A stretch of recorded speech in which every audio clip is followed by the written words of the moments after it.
So this was a 7-year project for us, and for Scott to be able to bring that into 2 hours, which is not only the factual accuracy of the report, which he gets absolutely 100% right, but to be able to get the story right as well in 2 hours is incredible, and I have so much gratitude for him bringing this story to a much larger audience than the Senate report did. There's a battle of moral principles. There's the moral absolute of Dan Jones, and there's the moral equivocation of everybody else. In some regards, yes, but my job was far easier. My task was to go document this and to get a piece of it available to release publicly, and that was my only task. Even the senators who were most passionate about getting this documented and released have so many other concerns. But I had the luxury of focus and the pressure one feels. This was the only opportunity to document this program for history. Had we not completed this, it would have been gone. And the same lies and misrepresentations would be the public record. And that was unacceptable. It's very easy to be seduced by this ticking time bomb idea. If I had videotaped that Dan had planted a bomb in Times Square, and I had apprehended Dan, and I had this thing, and it showed him putting the bomb down, and the bomb's ticking away, and it's got some code, and only Dan knows what wire to cut, am I allowed to torture him? And before you answer, the thing you should know is that's never happened. And when you talk to people in law enforcement, they'll just say that doesn't happen. That's not a thing. What does happen is that regimes who use these tactics routinely use them, as the Koreans did, as others have done, to get false confessions. They want propaganda. That's what you get when you torture people. And what that meant for us was we polluted our own intel stream. And I'll just give you an example because we're in New York. At one point, because KSM got tired of being waterboarded, he made up a plot about the Brooklyn Bridge, that there were going to be a bunch of people who climbed onto it and with torches cut through the cables.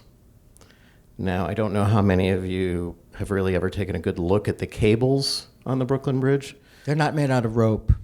No, it would take like a couple of days to get through one of them with an acetylene torch. Imagine 50 guys on there, like someone would notice.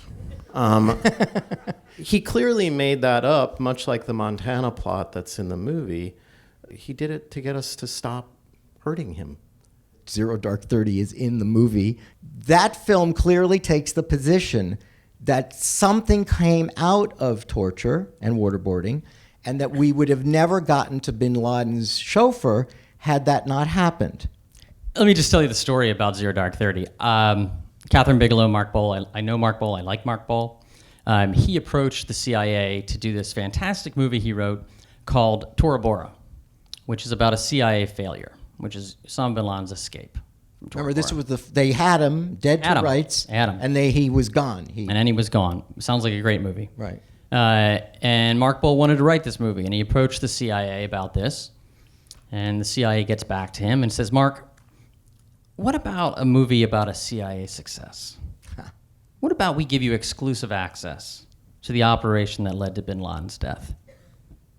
So I don't blame Mark for that film or for the message that it does send to audiences, because it's the same message the CIA was providing to the President of the United States, the Congress, and the Department of Justice, and eventually the public, right? That these enhanced interrogation techniques, this torture, was necessary to identify a man named Abu Ahmed al-Kuwaiti, who is the courier that led the U.S. government to Osama bin Laden. And it simply is absolutely false. We went through 6.3 million pages. Ours are based on CIA's own records that they fought as hard as they could not to be provided to us, and of course not to be provided, our story not to be told to the public. Barack Obama thought the report was going to be released that day, and he said, yeah, we tortured some folks, but it's important not to get too sanctimonious about this, because the people who did this are real patriots. Oh, wow. Okay. And I'm going to just finish the thought there, because what I thought was all of those emails and all of the people at the CIA who left the CIA because of this program, who wanted to be transferred, who went to the Inspector General and said the CIA was engaged in war crimes, those are the patriots. And for Barack Obama not to identify that, I think was just total gut punch. We have to be able to see both the good and the bad in our leaders without shoving them to one place or another. I voted for Barack Obama twice. I'm thrilled I did that. I'm glad I lived in a time where that happened. That doesn't mean that I don't think he made some mistakes. When Obama was asked why he didn't shut down Guantanamo Bay, he said, well, there's only 50 people left. He said, there's some pretty bad dudes there. Dudes, right? As if to say, in the end, there are some people there that really we can't prosecute and we can't let them go. We can't prosecute them because we did things to them that are so fundamentally opposed to our constitutional values. And we can't let them go because they're bad dudes. The best guy the Nazis had was a guy named Hans Scharf.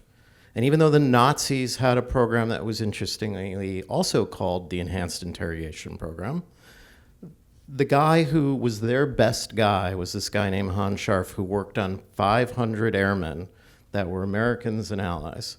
Hans Scharf got 480 of them to talk.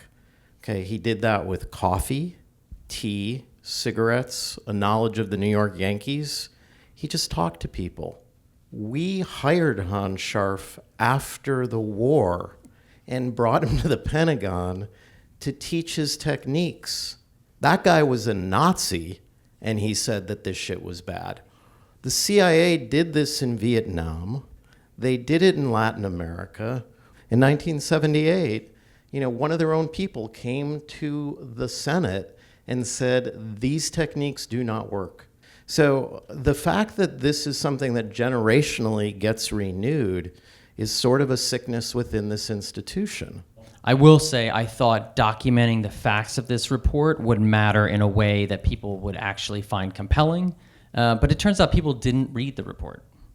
Right? I expected Mike Morrell, acting CIA director who did the CIA's response, to read it. He said publicly he only read 250 pages. Wow. Porter Goss, who wrote an op-ed condemning the report, said a few months later, I never read a word of it.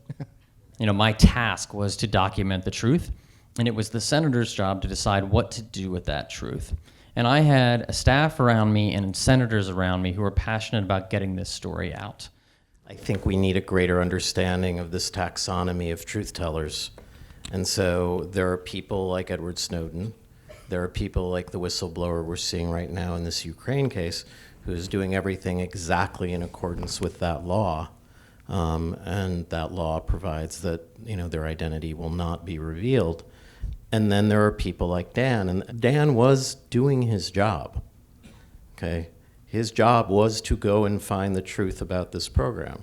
And again, because he did it with such rigor and such commitment, in talking to these senators, they would all say to me, because of what he did, it made it incumbent on us to stand up and do what we needed to do, and to sort of step away from this politics of expediency and to take a position.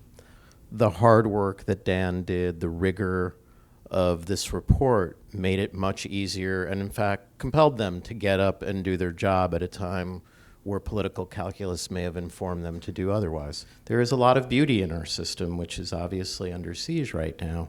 But I think it's important that we focus on what is incredible about it and realize that if it's peopled with, folks like Dan, that it can survive and work.